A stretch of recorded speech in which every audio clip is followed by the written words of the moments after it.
வணக்கம். அனைவருக்கும் 2019 ஆங்கில புத்தாண்டு வாழ்த்துக்கள். இந்த 2019 2 வகைகளில் முக்கியமானது. ஆண்டினுடைய முன்பகுதியில், அதாவது வாக்கிய பஞ்சாங்கப்படி பிப்ரவரியில், திருக்கணித பஞ்சாங்கப்படி மார்ச்சில் ராகு பெயர்ச்சி கேது பெயர்ச்சி நடைபெறுகிறது. பிறகு அக்டோபர் மாதத்தில் குரு பெயர்ச்சி நடைபெறுகிறது. இந்த 2 பெயர்ச்சிகளும் இந்த ஆங்கில புத்தாண்டுக்கு மிகுந்த முக்கியத்துவத்தை தருகிறது. ராகு பெயர்ச்சி அதனுடைய விளைவு, கேது பெயர்ச்சி அதனுடைய விளைவு பலன் ஜனவரி மாதத்திலேயே தெரிய ஆரம்பிக்கும். அதே மாதிரி குரு பெயர்ச்சியினுடைய பலன் அக்டோபர் மாதத்திலேயே தெரிய ஆரம்பிக்கும். ஆக நாங்கள் இந்த புத்தாண்டின் பலன் சொல்லுகிற முறையை 2ஆக பிரித்து கொள்ளுகிறோம்.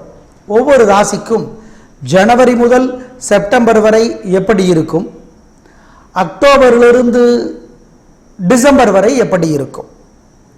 இதில் ஒன்றை நீங்கள் கவனிக்க வேண்டும். இந்த ஆங்கில புத்தாண்டு பலன்கள் மட்டுமல்ல, எந்த ஒரு பலனுமே கிரக நிலைகளை அடிப்படையாக கொண்டது. இன்றைய அல்லது நாங்கள் எதை பற்றி சொல்லுகிறோமோ அன்றைய தேதியில் கிரக நிலைகளை அடிப்படையாக கொண்டது. அதாவது ஒரு ராசிக்கு பலன் மோசமாக இருக்கு அப்படின்னு நாங்கள் சொல்கிறோம் அப்படின்னா அதில் ஒரு 10% இன்னும் மோசமாக கூட இருக்கலாம், அல்லது 10% நல்லா கூட இருக்கலாம். அதே மாதிரி ஒரு ராசிக்கு ரொம்ப நல்லா இருக்குன்னு சொல்கிறோம்னா 10% கொஞ்சம் குறைஞ்சு இருக்கலாம், அல்லது இன்னும் 10% அதிகமாக கூட இருக்கலாம். அது எதை பொறுத்தது அப்படின்னு கேட்டால் நல்லா கவனிச்சுக்கோங்க. நீங்கள் பிறந்த தேதிய, இடத்த, நேரத்தை பொறுத்தது. அதாவது நீங்கள் பிறந்த ஜாதகத்தை பொறுத்தது. அப்போ துல்லியமாக இந்த ஆங்கில புத்தாண்டு எப்படி இருக்கணும், எப்படி இருக்கு அப்படின்னு தெரிஞ்சுக்கணும்னா நீங்கள் உங்கள் ஜாதகத்தை கொண்டு போய் ஜோதிடரிடம் காட்ட வேண்டும். ஆமாம், அதை புரிஞ்சுக்கோங்க.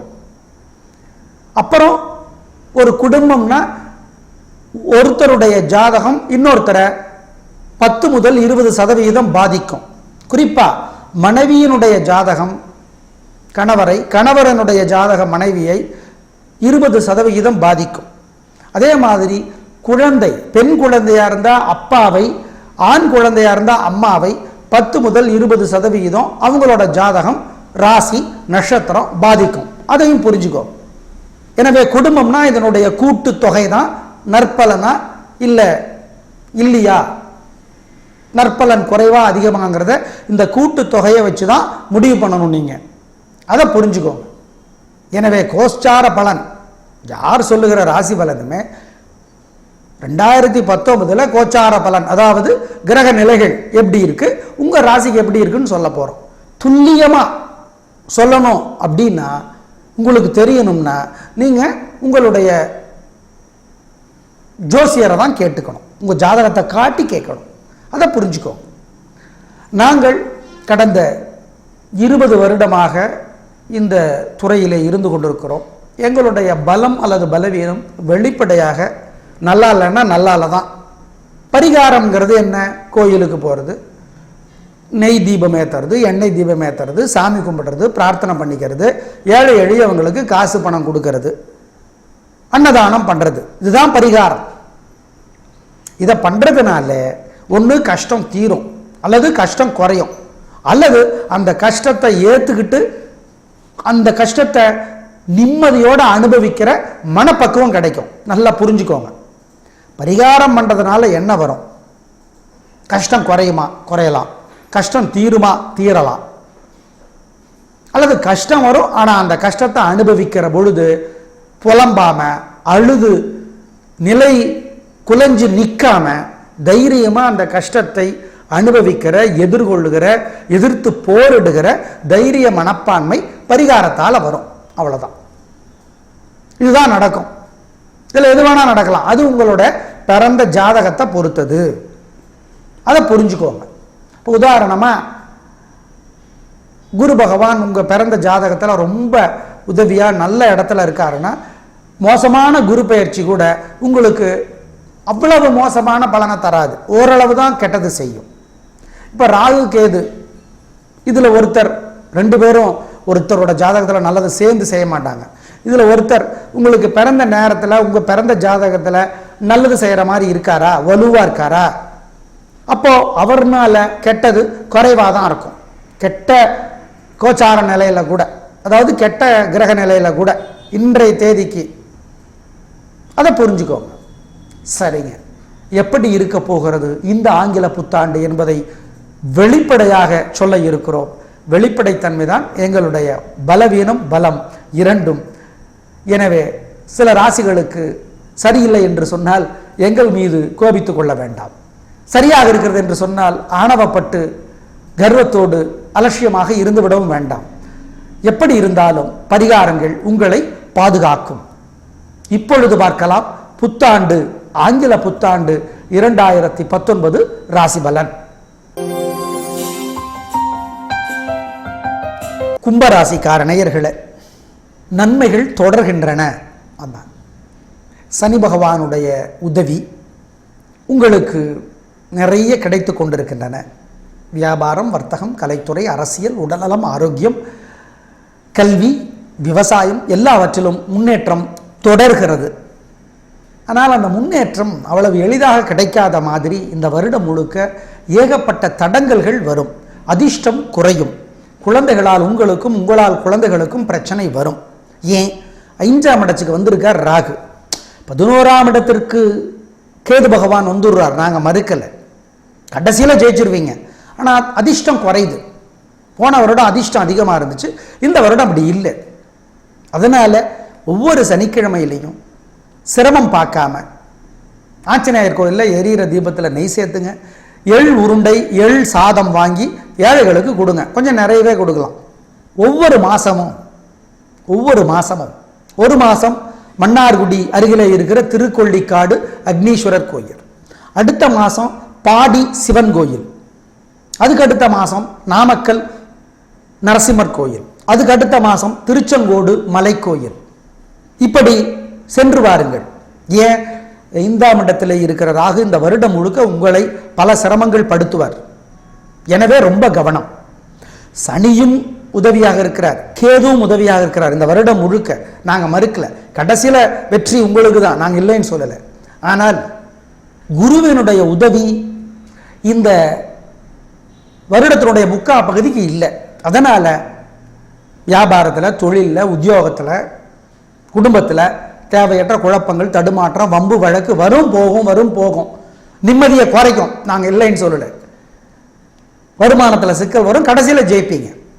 அப்போ அதை எப்படி தடுக்கிறது?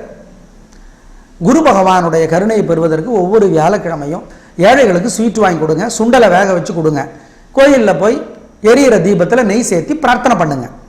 ஏன்னா குரு செப்டம்பர்ல தான் உதவிக்கு வர்றார்.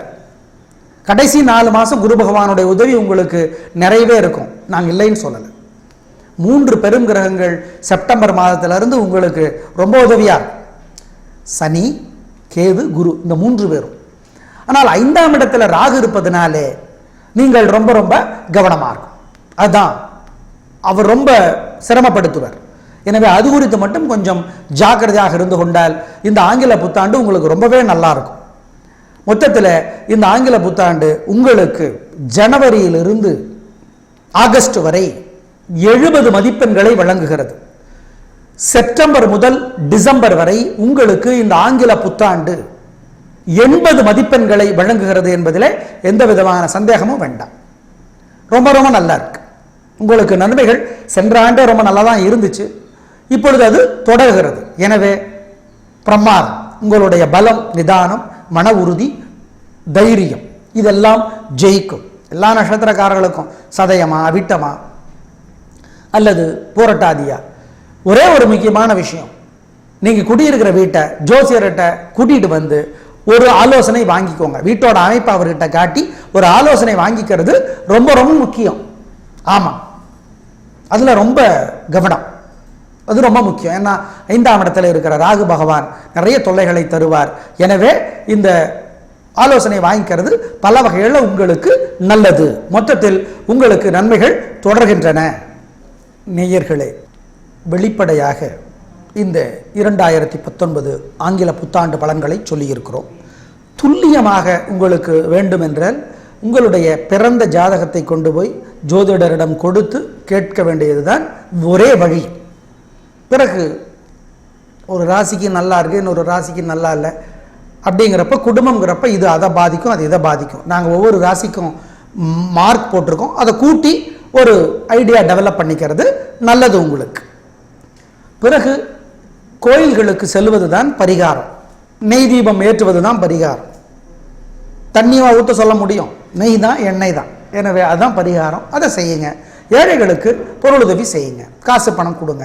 அதனால உங்களுக்கு நன்மைகள் அதிகமாகும். இப்போ சனி பகவானுக்கான நல்ல கோயில் அப்படிங்கிறது உங்களுக்கு தெரியும். திருநள்ளாறு, குச்சனூர், மன்னார்குடி அருகில் இருக்கிற திருக்கொள்ளிக்காடு. குரு பகவானுக்கு ஆலங்குடி கும்பகோணம் பக்கத்தில், பிறகு திட்டை அதுவும் கும்பகோணம் பக்கத்தில் தான். சென்னையில் இருக்கிற பாடி சிவன் கோயில் குரு பகவானுக்குரிய பரிகாரத்தலம். அப்புறம் திருச்செந்தூர் முருகன் கோயில். ராகு பகவானுக்கான கோயில் எல்லா விதமான அம்மன் கோயில், சமயபுரம், திருவானைக்காவல், மேல்மருவத்தூர், திருமியச்சூர், இருக்கன்குடி, எல்லா பாடல் பெற்ற தலங்கள், நெல்லை காந்திமதி, மதுரை மீனாட்சி, காஞ்சி காமாட்சி, இப்படி சொல்லிக்கொண்டே போகலாம். இதுதான் ராகு பகவானுக்கான பரிகார தலங்கள்.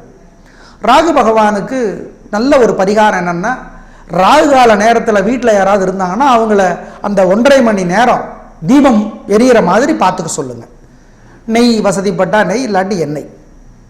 ராகு காலம் 1.5 மணி நேரம், அந்த 1.5 மணி நேரமும் வீட்டில் தீபம் எரியணும், அது முக்கியம்.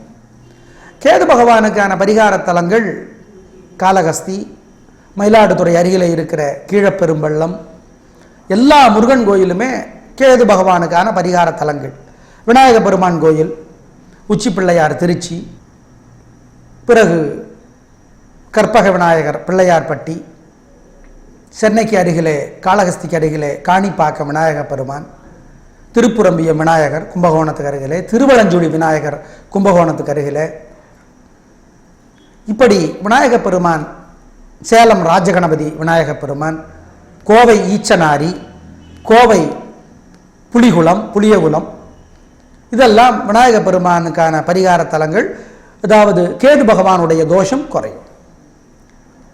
அதே மாதிரி நாமக்கல் நரசிம்மர் கோயில், தாயார் கோயில், ஆஞ்சநேயர் கோயில், திருச்செங்கோடு மலைக்கோயில், சுசீந்திரம் ஆஞ்சநேயர் கோயில், இதெல்லாம் சனி பகவானுக்கான பரிகார தலங்களாக விளங்குகின்றன.